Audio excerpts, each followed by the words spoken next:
What's up, YouTube? Welcome back. Today we're doing a couple things actually exciting.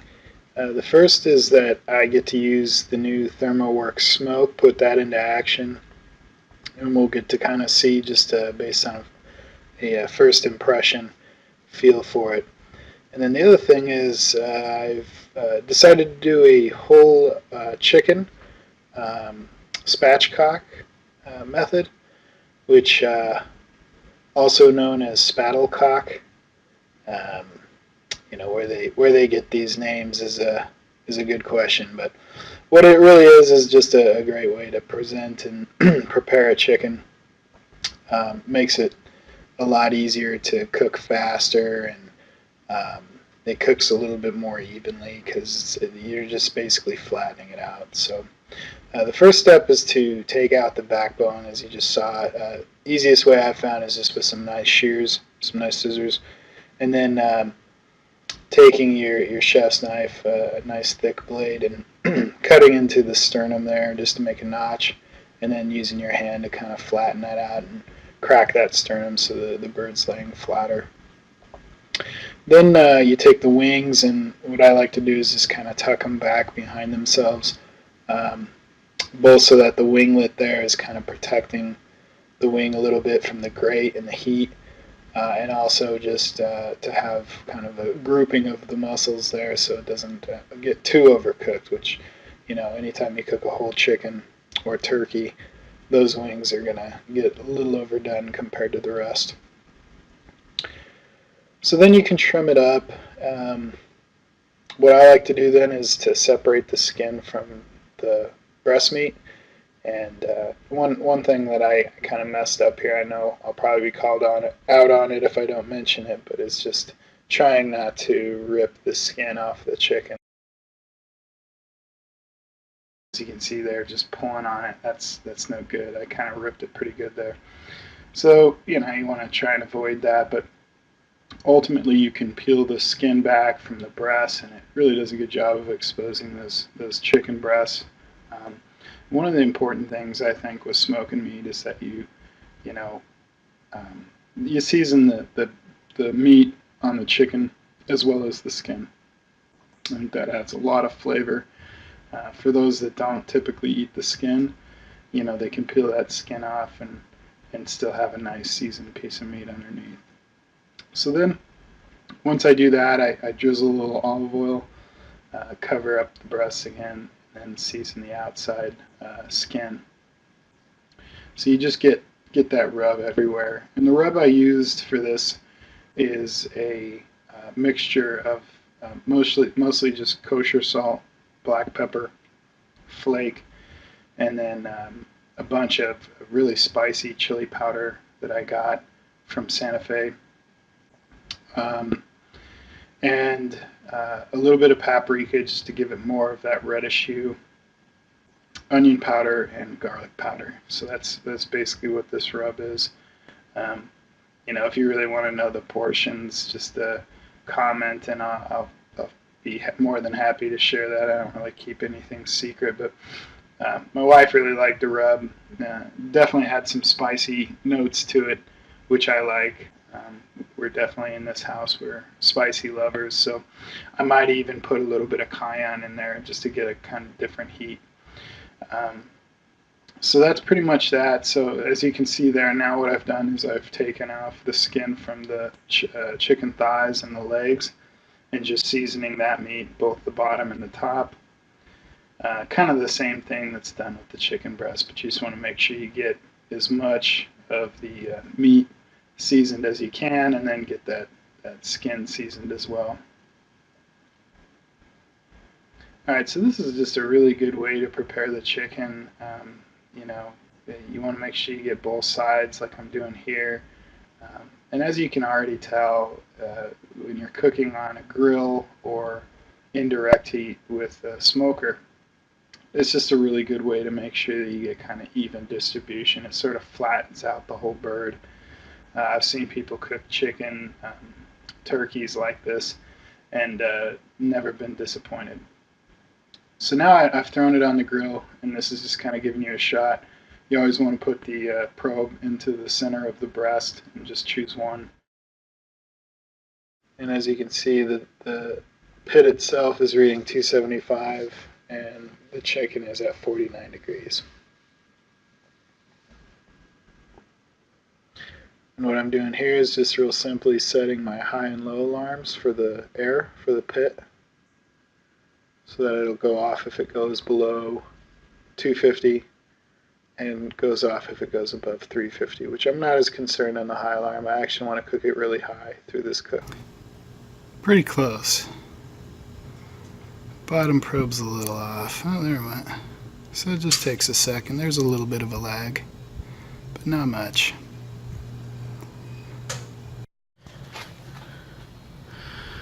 So everything here says about 293, and up here says about 225, 230. So that is quite a big difference. I mean, we'll see as things kind of level out, but for now, that is a huge difference, and that's why we do these kind of tests, I guess. But it started raining, so I had to put a tarp up to kind of shade at least the fire chamber and the smoke chamber. But things are going good. We're doing a spatchcock'd chicken, and it'll be done in maybe an hour and a half to 2 hours. I'll be running it pretty hot. We'll see you in a little bit. So this is what you get when you're smoking in Texas in the fall, apparently. Just a ton of rain. It's not too bad, but I got a tarp. You can kind of see what I did here. Just strung a tarp up, rigged it to my truck in my garage, and then you know, it's covering the fire pit, so you don't see anything steaming off there. And mostly covering this, but I want to let the smoke vent a good ways outdoors, so I'm not pushing any of this smoke and carbon monoxide into my garage and house. So that's kind of what I do. Sometimes I also will take some of these big heavy moving blankets and just kind of put them over mostly the smoke chamber. I try and leave the firebox untouched because it just gets so hot. But you can put this over the back of this to kind of insulate it. A real heavy, like welder's cloth, a welder blanket would be your best bet. But in a pinch, this little heavy duty moving cloth will do. And we got a high alarm, so that thing is smoking hot. Oh, now my little remote's going off. So there you go. This thing pesters you about controlling your temperatures. But it's good to know, man. Alright, it started to rain a little harder, so I went ahead and put that insulator blanket on top there and leave, you know, a good space away from the firebox just in case, because this can catch flame. Again, a welder's blanket would work better. Not that I would recommend putting a welder's blanket right up on top of the firebox either, but you know, it'll help. But the other thing is, you know, make sure you got a tarp or something to get yourself some shade. And then, you know, however you got to do it. I got it rigged to my truck, but hey, it's working, and it's keeping this pit nice and hot. I got it real hot for this cooking this chicken really fast in that 360, almost 370 right now. And honestly, I'd be happy to cook this. The higher the better. I want to just roast the hell out of this chicken. So the chicken itself is up to 61 degrees. Should be good. I get to use my smoke. That thing is awesome. And having fun with this one, even though we're smoking in the rain. Alright, we are rocking. Having a beer, not letting this stank ass rain get in the way of me smoking some chicken. So that's how it goes, man. Don't let the weather get in your way. But I'm still got the fire rocking. Things are safe. Beer is cold. We're doing good, man. Okay, so we are at About 109 on the chicken. Maybe an hour or so into the cook. I'm going to go ahead and spritz this. And then what I may start doing is getting the glaze ready. I'm going to be glazing it with like almost sweet. I'm going to spritz my carrots too. What the heck? These look like they could use some flavor. Just going to do the whole shebang. Let's see how much I effed up the temp. Not too bad. It's really not too bad. But that shows you. Man, I love this thing. Way better than that. 200, eh? Okay. Alright. And then I'm going to put another log on. Because I think this is going to be the last log that I put on here. More than likely. Maybe something kind of small like that. That'll burn hot too. Yeah, why not?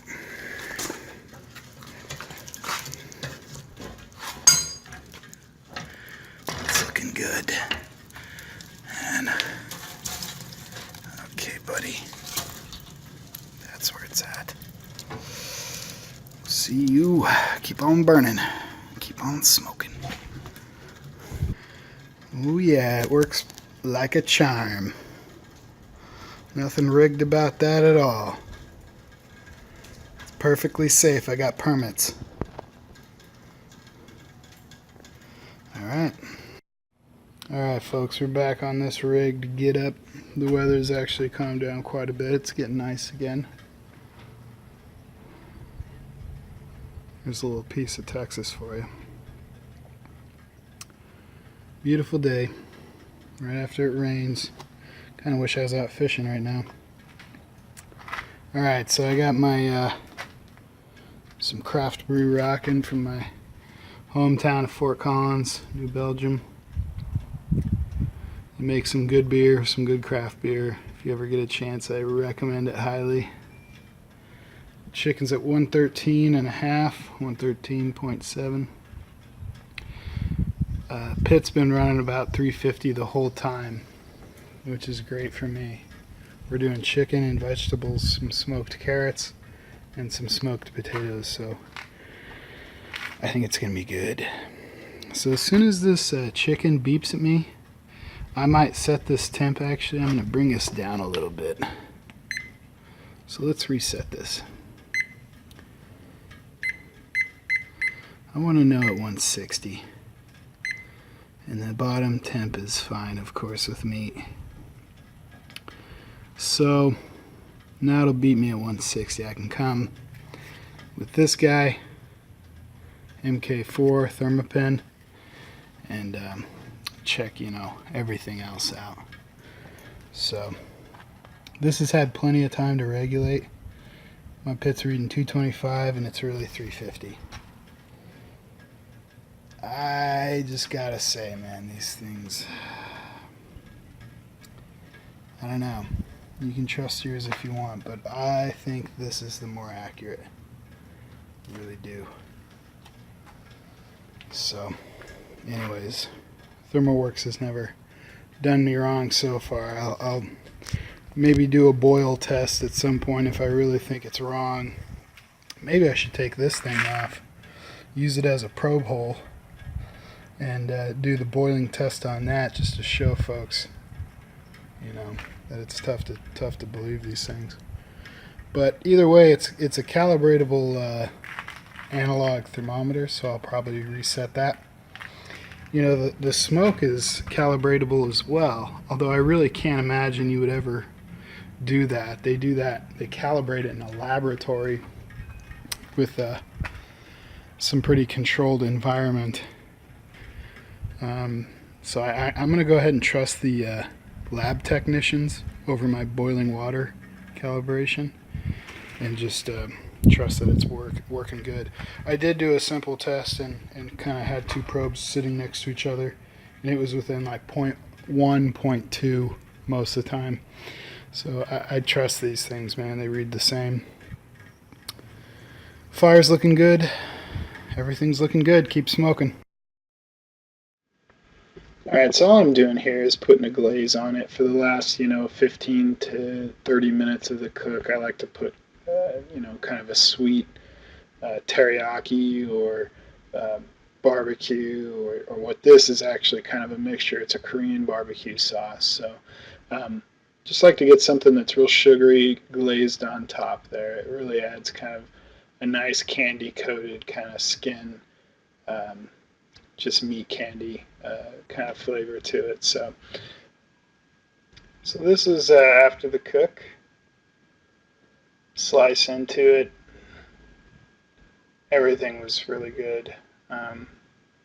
Came out extremely tender. I think a lot of it is just due to brining the chicken. It makes a huge difference in my opinion. And then on top of that, just watching your temperature as you cook it. You don't want to go, you don't want to overcook chicken just because you're afraid of salmonella. Just use the proper thermometer. And the smoke really helped, because as soon as it was done, I was inside and it beeps at me to let me know, hey, you're at 160, and then I just went out there and started probing until I got to 165, and pulled it immediately, let it rest.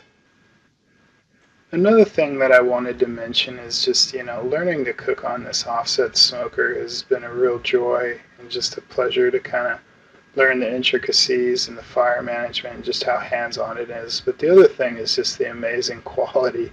I'm just always surprised at how good things come out on the stick burner. So I hope you guys try it sometime. It's been a true joy. But hope you enjoyed this video, and if you like it, subscribe or comment, and we'll see you next time. Thanks.